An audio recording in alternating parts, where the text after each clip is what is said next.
Start with an apology. I have another appointment. It's already overdue. So I will entertain a few questions, and then maybe during the course of the day and tomorrow we can respond to other questions. But let us start.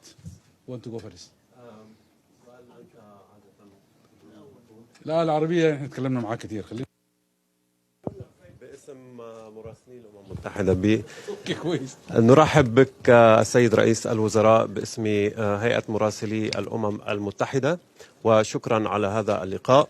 طبعا تلقيتم هنا في نيويورك دعما دوليا كبيرا في أكثر من اجتماع، آخرها الاجتماع منذ قليل.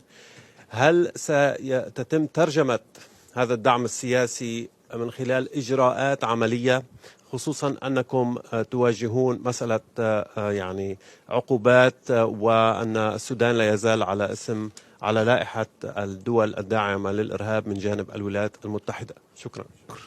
نسأل هنا.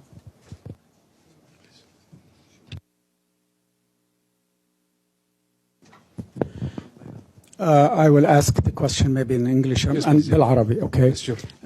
سعادة رئيس الوزراء عبد الحميد الصيام، ممثل جريدة القدس العربي هنا. سؤالي، وزيرة الخارجية أسماء محمد عبد الله أطلقت تصريحا مؤخرا تقول فيه إن هناك احتمال أن يكون هناك I will do that. Okay, sorry. So that the others can understand.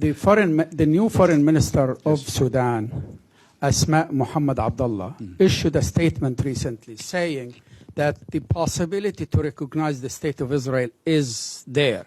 So could you clarify your position, and if that is the beginning of this new transitional government to extend the hand to an all-time enemy of Sudan?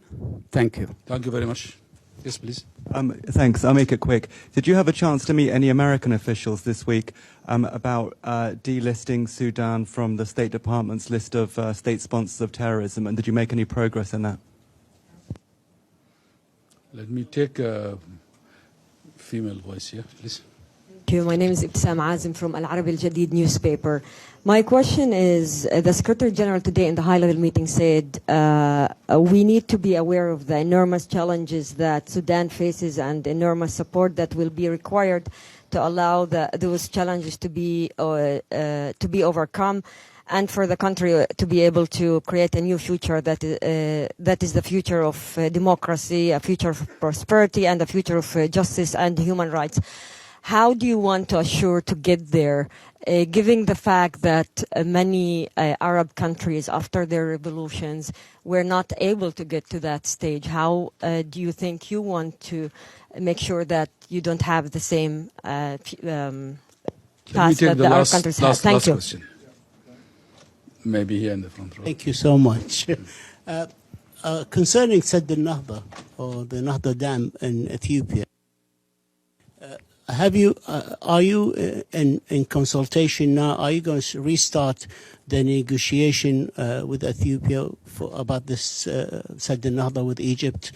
Because it's a very vital matter. And also a very quick one, concerning the closure of the borders between Sudan and Libya and Central African Republic. Can you tell us more about the reasons, and do you want a security pact with these countries like you did with Chad?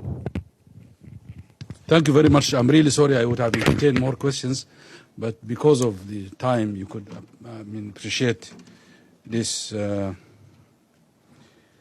me start with the just concluded event on Sudan, organized jointly by the African Union and the United Nations.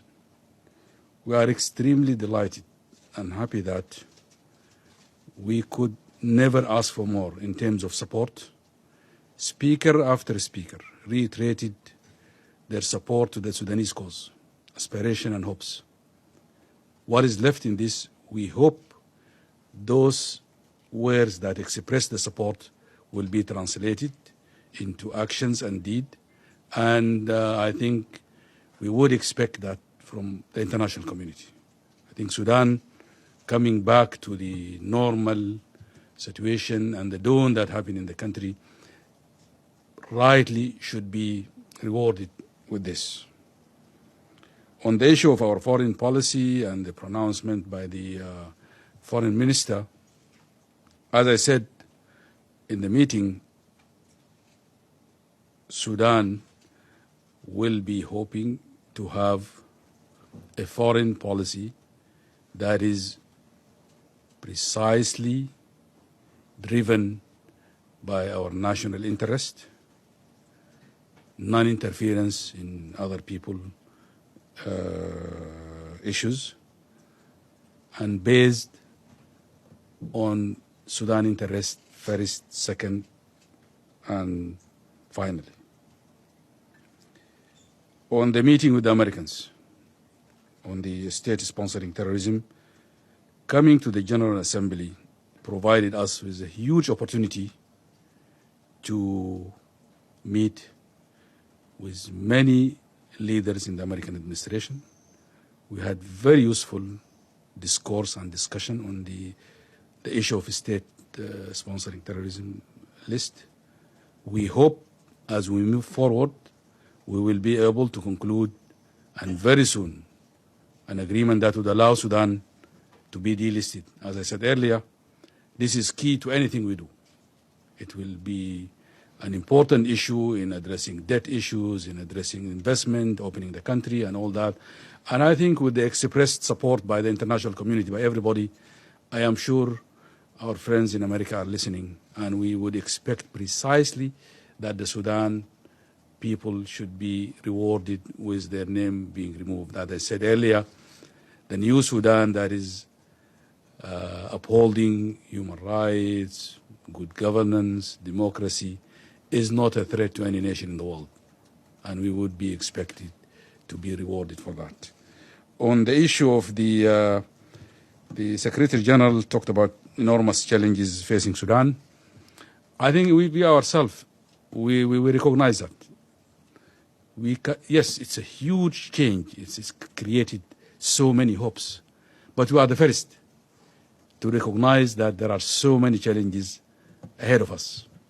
But I guess with the determination of our nation, we will be able to surmount them. As I said also in the closing remarks, in the good words and wisdom of our great hero and leader, Nelson Mandela, it is always impossible until it is done. And we are determined to do precisely that. I think on the issue of the Millennium Dam, we are in the middle between the two friends, Egypt to the north and Ethiopia to our east. We think the new Sudan will be a voice of reason, a voice of hope, and working with the two friends and partners and brothers and sisters, we should be able to address any challenges. I think the Millennium Dam issues, if we address them technically, we should not have any problem or challenges.